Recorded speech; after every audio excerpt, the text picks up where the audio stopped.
কবিতার নাম হচ্ছে নারীর রূপের মূল্য। লেখক হজরত আলী। নারীর রূপের এতই মূল্য সীমা রেখা নাই, কত পুরুষের জীবন থেকে হৃদয় পুড়ে চাই। তুলনা দিব কিসের সাথে, কোনো বস্তু নাই, হীরা মুক্তা দামি গহনা উপহার দেওয়া যায়। তাজমহলটাও উপহার ছিল রূপের মূল্য দিতে, ট্রয় নগরীও ধ্বংস হলো নারীর রূপে পড়ে।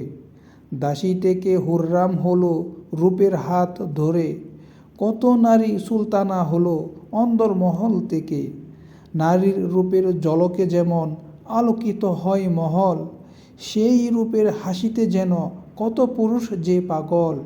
চোখ ফেরানো বড়ই কঠিন, ধ্যানে মগ্ন মন, পাপড়িগুলো মূর্তি হলো, বন্ধ হলো দম। মুমিন পুরুষের নফসের ডাল, গুনাহ করলে আক্রমণ। জান্নাতে যাওয়া সহজ হয়ে যায়, গুনাহ হয় কন্ট্রোল।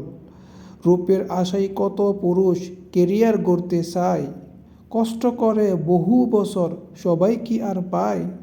রূপ হচ্ছে এক বিশেষ নিয়ামত, সৃষ্টিকর্তার দান, তার চেয়েও বেশি রূপসী পাবে যদি জান্নাতে যান।